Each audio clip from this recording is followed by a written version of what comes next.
On this month's headline video, we're talking about why Amazon has launched a storefront to try to compete with the likes of Shein and Temu, exactly how bad the issue of fashion's dependency on polyester actually is, a Shein IPO update and why they're also being linked to the recent rise in hurricanes in the US, and a whole lot more stories about the fashion industry, including a lot of good news stories, which is nice when everything feels like doom and gloom right now. There's so much to unpack in this month's video, so let's just get into it.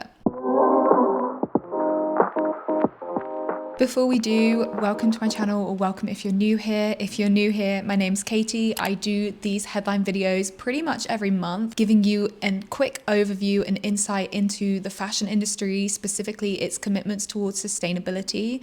If that sounds good to you, if that's something you want to keep up with in a really easy way, then consider subscribing to my channel and following me on all my other social media as well. I know that I missed last month's headline video purely by accident because I was traveling a lot and I had a lot of other projects going on. So we're going to do a little bit of a bigger headline video today. I'm going to try and include more stories than normal, but also try go through them maybe at a quick pace so it doesn't feel too much longer for you guys and you still get a really big overview of what's happened in the last month and a half or so. And another quick housekeeping is that my good news section is really packed full for this video. I've just been noticing the trend in my own videos, in you guys commenting, that everyone kind of feels like things are depressing right now. So I wanted to include a lot more positive news stories just to try show that some things are going well and we need to keep hope. So definitely try to stick around for that. I know it's at the end of the video, so a lot of people drop off.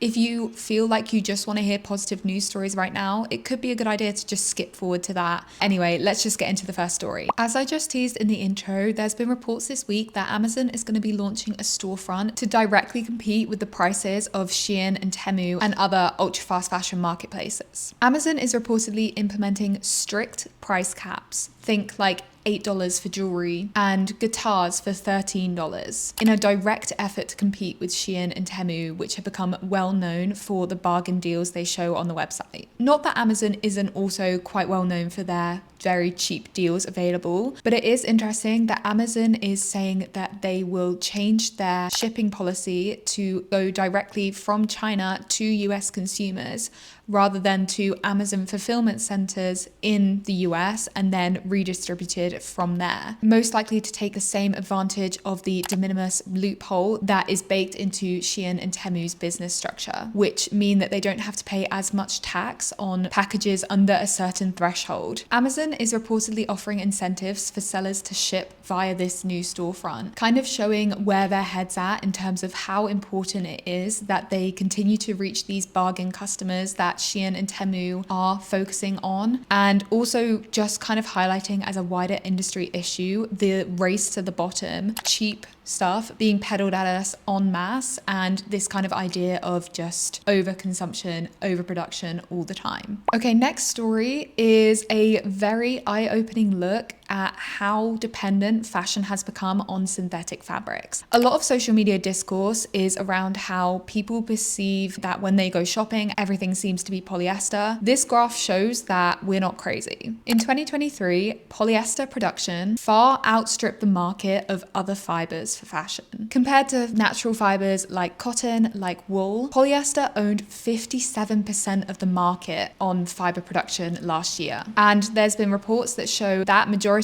is only increasing. This is at the same time as reports are coming in from Europe's recycling facilities, warning that they're on the verge of collapse thanks to the insane influx of polyester clothing. If you follow this channel, you know I talk a lot about how Europe is really trying to crack down on textile waste and really trying to improve circularity, including recycling garments so that they get a new life. But those in charge of the infrastructure say that they're struggling under the weight of what this increase in recycling means. Not only are the recycling centers struggling under the unprecedented weight of the volume of clothing they're producing, they're also struggling with the market prices of the clothing. Since the spring, the price of sorted secondhand garments has been lower than the cost of processing them, according to these recycling groups. And without support from the government and brands stepping in, they warn that recycling centers may be on the verge of widespread bankruptcy. The people in charge of these centers also echo what we've been seeing talked about a lot on social media,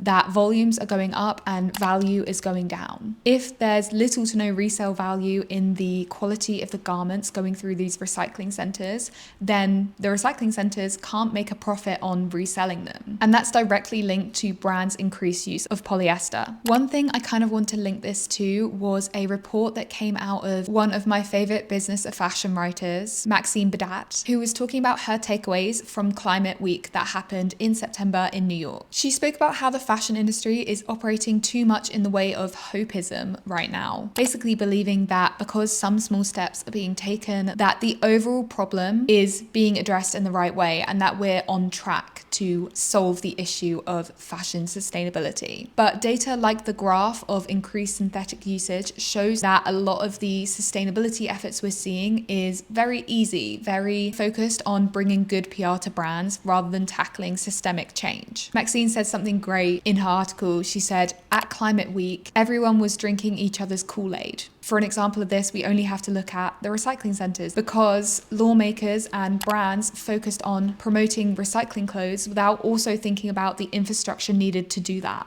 and investing in that. Anyway, I kind of went on a rant there, so let's go on to the next story. I wanted to do a quick update on the luxury fashion video I did recently, calling out brands for their lack of sustainability initiatives, but particularly how they treat their garment workers. Well, a new investigation published last month shows that Dior, Gucci, and Tod's cancelled their orders with a factory after an increase in the national minimum wage happened in the country in January. This has resulted in the factories having to shut down and let go workers who now find themselves payless and jobless, which the brands will have known would have been the case when they decided to pull their orders and cancel their contracts. And I just think it's really funny that in my video on luxury fashion, I spoke about other similar scandals happening with other brands in luxury right now, and how a lot of them use the excuse that they weren't aware of unfair labor practices happening in their company. But at the same time, we're seeing brands very deliberately pulling out of a factory after the country has demanded that they pay their citizens more for their work. These two things just don't add up. Another update I wanted to do was about Shein and their current steps towards the IPO that I've covered in a dedicated video since it's such an important topic. Well, despite the fact that they've received a lot of backlash for the idea of listing in London, including a dedicated petition to stop the government from allowing them to list, it still looks like they're planning to move ahead. They reportedly hosted a lot of investor meetings in London in September, inviting investors to meet with their elusive billionaire CEO to gauge interest from potential investors. And notably, the talks were reportedly focusing on Shein's growth progress rather than how the listing was going, probably because they wouldn't have a lot of good news to tell investors in that respect. Further reports speculated that if a listing was to go ahead, it would be early next year. And I'm unsure of the reason. Maybe there's behind the scenes talks going on. Maybe Shein are waiting for another explosion in growth, even though they only just announced that their UK profits have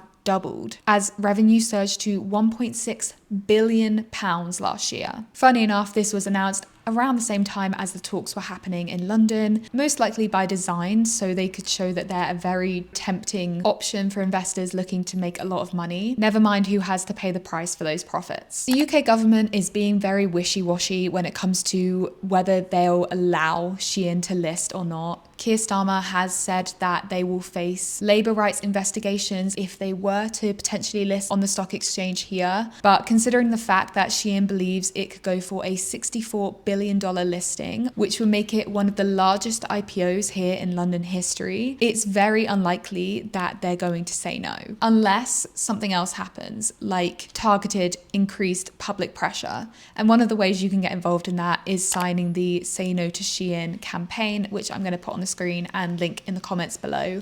Please sign it if you haven't already. It's a very important issue. Before we move on from Shein, I wanted to highlight this article I was reading that posed a very important question. They titled the article, "Is Back-to-Back Hurricanes the Price We're Willing to Pay for Fast Fashion?" And the author of the article basically compared a recent week in the US where hurricanes were ravaging communities and the devastation they saw there, and how in the exact same week, Shein posted a 38% revenue growth. Now, obviously this isn't a direct correlation, but you can make parallels here with the fact that natural disasters are happening more and more frequently. More and more people are having to deal with it. People are no longer able to bury their heads in the sand. Now it's hitting the global north. But at the same time, companies like Shein and Temu are still experiencing record growth. Their increased use of polyester, their unethical business practices are direct links to the growth of climate change. And the fact that they're still continuing to prosper as the world falls apart around us is crazy. It just feels dystopian. And articles like this very clearly linking the two events are needed. They might wake people up. They might wake governments up. So I highly recommend giving this a read. Another quick update on something I've covered in the fashion industry is the decline in sustainability commitments from brands, or should I say the lack of investment into sustainability. And one way we're continuing to see this is in sustainability role layoffs. I covered in the summer that Nike had reportedly had a sustainability bloodbath where they cut so many sustainability focused roles in their company. And now it's reported that Patagonia has done something similar.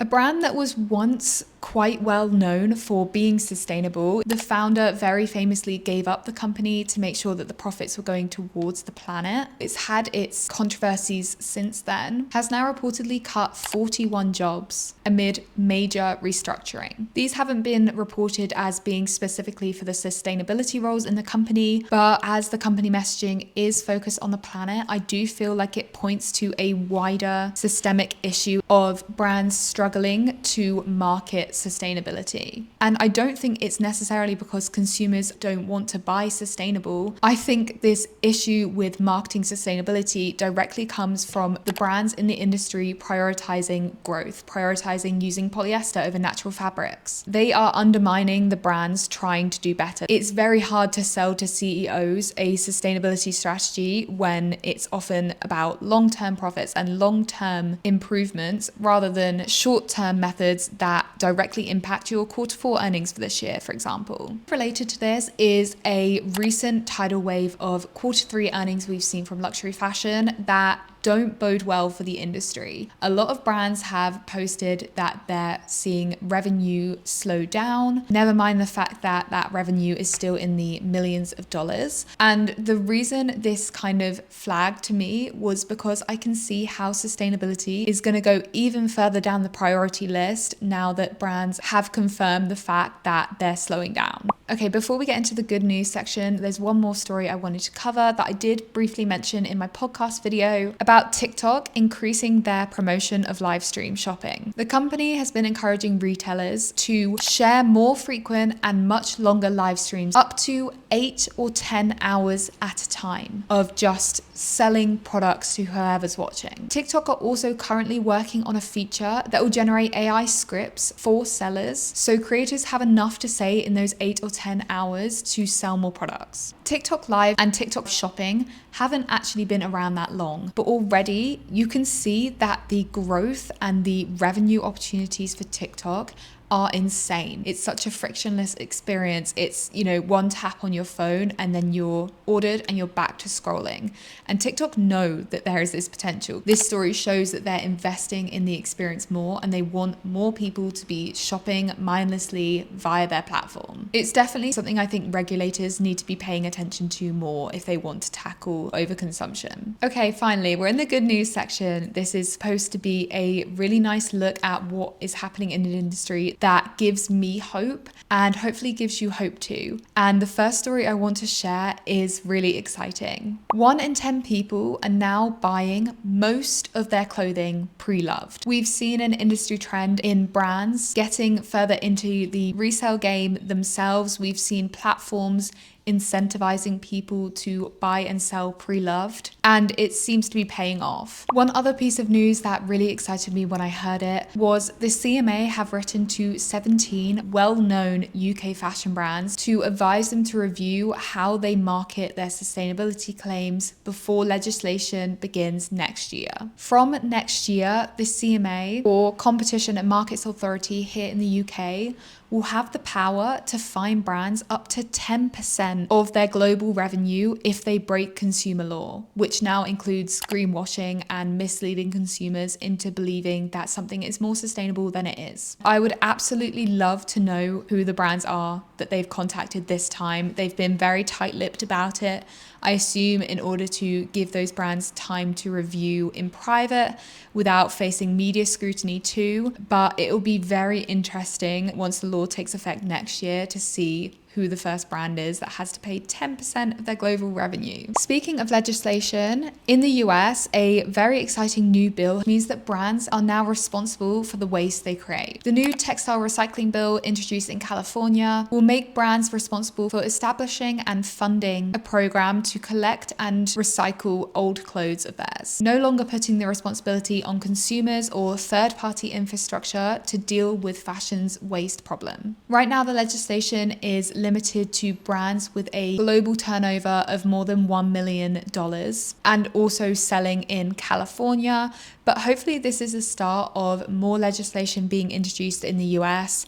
It's certainly bringing the US up to speed with other places like Europe, which have introduced similar responsibility schemes for brands already. It's just very exciting to see this happening. Getting into fabrics now, one study I wanted to mention that I read recently was focused on wool and the amount of times it can be recycled. Now, bearing in mind that, as we know, polyester is the chosen fabric of choice in the industry and wool is one of the least used in comparison, it's interesting to see this research that wool can be recycled up to 6 times. The study highlighted that the wool fibers can be recycled from used garments whilst maintaining the structure needed to create high quality garments next time around. In comparison, it's very well known that fashion still hasn't really found a very good way to tackle polyester recycling, not necessarily because of the fabric itself, but because of the infrastructure available. And I hope brands are paying attention to the findings from this study, especially considering how a lot more of them are now going to be responsible for recycling the garments they produce.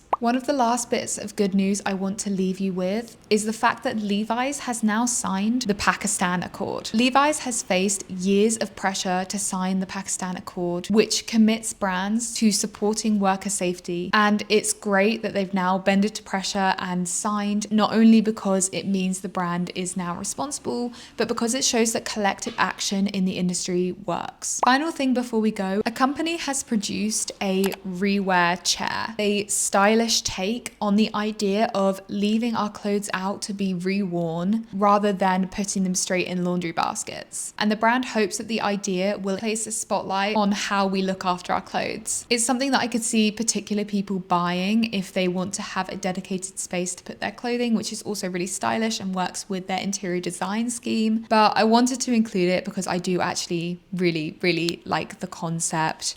Not necessarily that we have to buy something in order to do this, but the idea that it can be done in a pretty aesthetic way. Anyway, I think that's all of my stories today. I'd love to hear any and all of your thoughts on any and all of the stories. And thank you so much for watching. If you've watched this far, if you haven't already, then please subscribe to my channel. Follow me on other social media. I have a podcast too. And yeah, I'll speak to you guys really soon. Bye.